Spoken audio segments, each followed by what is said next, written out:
All right, so it's a new series, What to Watch on Netflix. Basically, if you're at home, not really sure what you want to watch on Netflix, I'm going to give you some recommendations based on some movies that I like.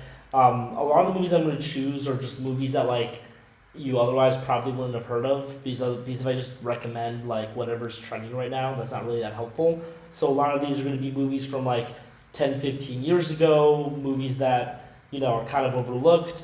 But yeah, movies you hopefully haven't heard of or haven't watched in a while, and why I think you should watch them. So um, for this one, I'm going to talk about The Terminal, starring Tom Hanks, the Steven Spielberg movie. And the first real reason for it is I think this is Spielberg at his best. I don't think it's the best Spielberg movie, but I think it's the best Spielberg movie. I'm gonna kind of explain what I mean by that. To start off, I'm not actually that big of a Spielberg fan. I think one thing that's critical in discussions about film, though, that's kind of important to distinguish between movies that you think that are good and movies that you like. Right? I think that too often we conflate these two ideas. We think that if we don't like a movie, then necessarily it's not good, and vice versa. Right? But I'm very insistent that those are two very different things. That you could not like a movie for a whole bunch of different reasons. One, is just a genre that you don't enjoy. Two is just the type of performance that you don't really like, that you don't really go for. Or three, you probably just watched it at the wrong time in your life. And that's kind of what I think happened a lot with the Spielberg movies for me. So for like E.T. and Close Encounters, I watched those pretty late in my life. Like I was already in my late 20s, early 30s when I first saw those. So for me, it was just kind of like these childhood stories I just didn't really care about. I didn't really connect with that much. For movies like Empire of the Sun and The Color Purple, I just don't think that Spielberg really, especially at that time in his career, really had the tool set to deal with these types of subject matters in the appropriate way. That's just kind of my honest opinion. I think that, especially like Spielberg is basically like a very whimsical Alfred Hitchcock with some David Lean mixed in. That's kind of how I think that you can kind of think of Steven Spielberg as director, and when he ended up in later his career, I'm going to discuss in a second, making movies like Munich or Lincoln, he took the subject matter a whole lot more seriously, I think, versus these early type of attempts at making quote unquote serious movies. I think that Steven Spielberg, core to his ideas and core to his films, is the idea of people getting along, people liking each other. Most of the time, disagreements are caused by misconceptions, people just coming at problems from different angles, which I think is really effective for a lot of different types of films. But I also think that there are a lot of films we're just not very effective for. Where like having that type of mindset just kind of makes the movies feel a little shallow. And that's kind of what I was feeling when I saw the movies The Color Purple and Empire of the Sun. I think the big thing that kind of changed his approach with these types of films was Schindler's List, where especially because the topic was so central and important to him, he was able to deal with it with the gravity that it kind of deserved. And then you see later on Spielberg movies that that contain that gravity. And then the third category of Spielberg movies are movies that I just don't think really hold up.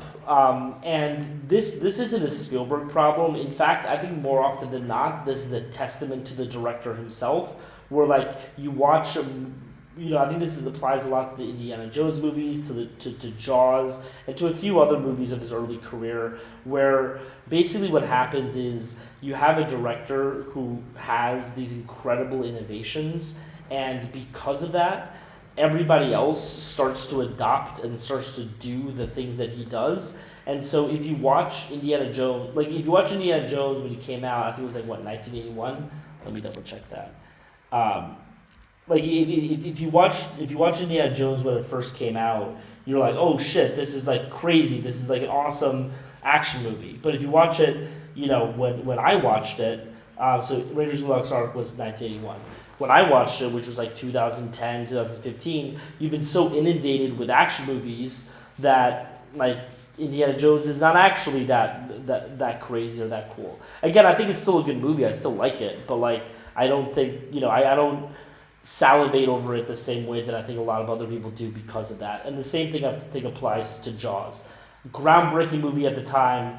Right now, like it's kind of like you're waiting an hour and a half for the fish to show up, and then when he does, it's like a 15-minute action sequence, right? Anyway, so my favorite Spielberg movies, I think, are these kind of 5 films: Catch Me If You Can, Saving Private Ryan, Bridge of Spies, Minority Report, and Munich. These are the 5 Spielberg movies that like I would watch at any given time. Like any moment of any day, you're like, let's put this movie on. I'm like, I'm down. I'm down to watch this movie. Schindler's List I don't put on this list just because like you don't really want to watch a Holocaust movie at any time, any day. It's just kind of a little bit too grave of a subject. But yeah, the problem with these types of movies, with Catch Me If You Can, I think is the one exception to this. But these movies aren't really Spielberg-y, right? Like if you think of like Spielberg as like a director with like what the types of things that he leans on, right? Like it's just not really who he is, and so it is kind of appropriate as someone who doesn't really like Spielberg that much that my 5 favorite Spielberg movies are like the 5 least Spielberg-y films there are, with the exception of Catch Me If You Can, obviously, because that one's kind of Spielberg-y. Anyway, all that to say is that I think that if you don't really like a lot of Spielberg, if Spielberg isn't a director that you kind of like salivate over, I think The Terminal is actually a perfect movie for you because, as well as Catch Me If You Can, because The Terminal is like, it is the Spielberg whimsy and the Spielberg kind of childishness. And I think that's kind of like, just kind of talking about Spielberg for a second, like Spielberg was like a childhood prodigy. Like I think he directed Jaws when he was what? So he directed the Sugarland Express when he was, so that was 74. So he was what, 28? Jaws when he was 29. Like the guy was a prodigy, and he like got a job on the set when he was like 19. And so for Spielberg, I think that he, like when you become a star, like one thing I've heard about a lot of like major professional athletes is that like a lot of times, like when you deal with an athlete who's like 37, a lot of the time they have the emotional maturity of a 16-year-old, because since they've been 16, they haven't really had to grow up. And I think that's kind of like what you see a little bit with Spielberg, where like a lot of his films are not particularly mature because he's been kind of in this Hollywood bubble for his entire life, and he kind of has this like childhood gaze upon a lot of his films, which again I think when it comes to The Terminal is actually beneficial because it's actually like a pretty adult story. There are a lot of really adult storylines and a lot of really adult themes, but it also has this kind of like whimsy and childishness and just fun aspect to it that I think like makes the film really great, the way that it balances those two considerations. I also, like, one thing I love about it is that you have like a really fun Tom Hanks. Like anytime Tom Hanks gets into a movie, it's just like, hey, I'm gonna just do some fun stuff for 90 minutes. It's always a great time. He has this like really silly accent that like I don't think you'd really be able to get away with in the year 2024, but at the time it was a fun thing. He also does like a lot of like fun little gimmicks. You have him doing like construction work on the chair so that he's able to turn into a bed. You have the scene where he's like dodging the security camera. Like it's kind of like it's a little bit like Forrest Gumpy Tom Hanks, but like a little bit smarter, right? Where like Forrest Gump was mentally challenged, obviously, whereas he just has this massive language barrier, and so you have this kind of genius. Because I think the character may not be a genius, but is pretty intelligent, but is unable to communicate, so has to find these other avenues in order to do it, and it creates a lot of like really interesting situations. And then you have a real all-star supporting cast, and I've talked about this with The Talented Mr. Ripley. I think this is just like a hobby horse that I'm going to go on all the time. Where I think that a lot of times you can judge a film like a really simple heuristic of a film from 15 to 20 years ago plus, right? Is that if there are if there are more than one supporting actor in that film that you know about it as a major role afterwards, then it's probably a really good film, right? What I mean by that is that like if you see a movie from like 1997 or something, right, and like you go through the cast list and like the seventh billed actor ends up being like a really famous actor 5-10 years later, that movie was more likely than not good.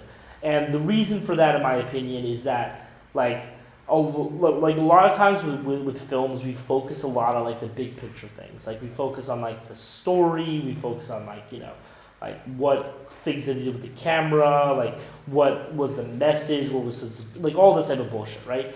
But I think that fundamentally, and by the way, this is why Spielberg is a great director. And why I said like even if I don't like him particularly, like I'm not saying that he's a bad director. Like a lot of a film is just the blocking and tackling. It is the grip doing a good job. It is the sound guy doing a good job. It is the cinematographer, like all of these, like the wardrobe person doing something interesting, right? Like it is all of these other people.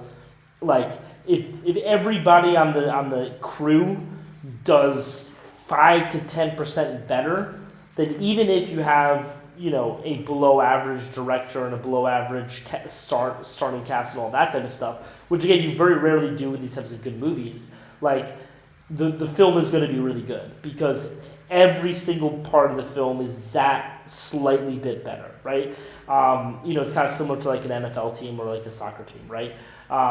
Even if you don't have Cristiano Ronaldo, if your left back is 5% better than he should be, and like every other player, then like you're gonna be successful, right? And so that is why a lot of times I focus on supporting casts, is because I think that a really good casting director, which is the person who casts the film. They're very rarely responsible for like number one and number two, obviously, but like they are responsible for like everybody else, right? A very good casting director is going to be able to pick up on incredible talent, right? Is going to be able to pick up on somebody who's just like, oh wow, you are really good, right? And then that is going to lead to, being able to choose a Zoe Saldana versus somebody else who's just very similar to her, right, for the same role, shows how good that casting director is, and more likely than not shows how good every other person on the set is. And also, by the way, shows how good the rest of the cast is, right? Because if this person was able to pick, at the time, knowing who Zoe Saldana was, I just want to like make sure about that. Maybe I'm talking about something that's completely irrelevant to this film. It's relevant to other films, but like it might be completely irrelevant to this film. Let me double check this. Yeah, I mean she's billed below Kumar Nadala in this film, so. Okay, she was in Pirates of the Caribbean, The Curse of the Black Pearl.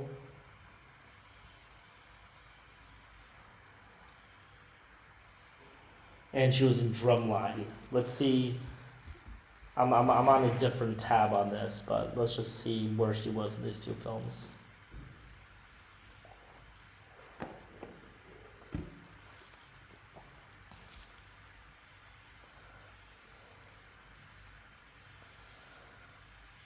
Yeah, she was not a big person in The Curse of the Black Pearl. She was a supporting actress. I'm guessing the same is true for Drumline, but I'm gonna double check. But yeah, so like having a casting director who's able to make that sort of choice, who's able to choose Zoe Saldana out of like she's not even listed. Yeah,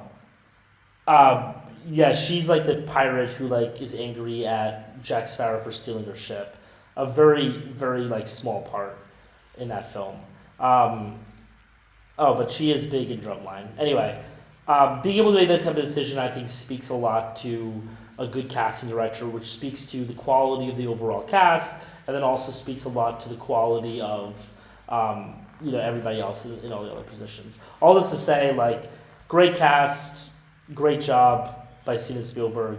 And then I think that, like, the fundamental thing that I think is really great about this movie, I think there are two aspects of it that I think are great, which is that the film is defined by a lot of very little hurdles of just like, for example, I forgot exactly what he needed from Diego Luna. I think it was to get food, but like he needed to get food from Diego Luna. And so in order to do that, you had the storyline of him fixing Diego Luna up with Zoe Saldana. You had obviously the Catherine Zeta-Jones storyline. You had the hurdles of him needing to buy a hamburger, so he put the coins in. The construction worker project, obviously, and so like I think that a lot of movies get swept up in these giant storylines. It's nowadays, if the world is not ending for a film, like Hollywood is not going to approve of it. But like you also have like a lot of like really human stories in life where you're not trying to save the world, you're just trying to do X, Y, and Z, and having a story that kind of reflects that, I think shows a lot of courage on the part of Steven Spielberg. Although by the time he made this, he was like a god, so it's not that much courage necessarily, but shows an understanding of the human condition that I think that you just don't see in a lot of other films, right? Where it's just I don't need to tell you that Thanos is going to destroy humanity. Let me just do a story about him, trying to get baskets in order to get coins, and you're going to be fascinated by that, and you are. And you also and then finally, I think the thing that really speaks to it, I reuse these pictures. I apologize. All these pictures, I'm not sure what YouTube flags for copyright, so I don't want to take my own screenshots. But yeah, so you have a lot of real heart in this film, like a lot of real connections that, again, in a lot of Hollywood films you have these types of tropes that they kind of fall back on, but I don't know, you just kind of have a lot of real heart. And the whole thing with the beans and the photo that you need a signature on, sounds so stupid when you actually think about it. I don't want to because this is a recommendation, I don't want to ruin anything, but it sounds so stupid, but it actually is really touching that he cares about this, and this is the reason why he went through all this trouble, was to just solve this issue. So yeah, I think to sum it up, I think it's a whimsical, interesting, fun movie with a great supporting cast, a lot of interesting small storylines. It's not really challenging. It's just a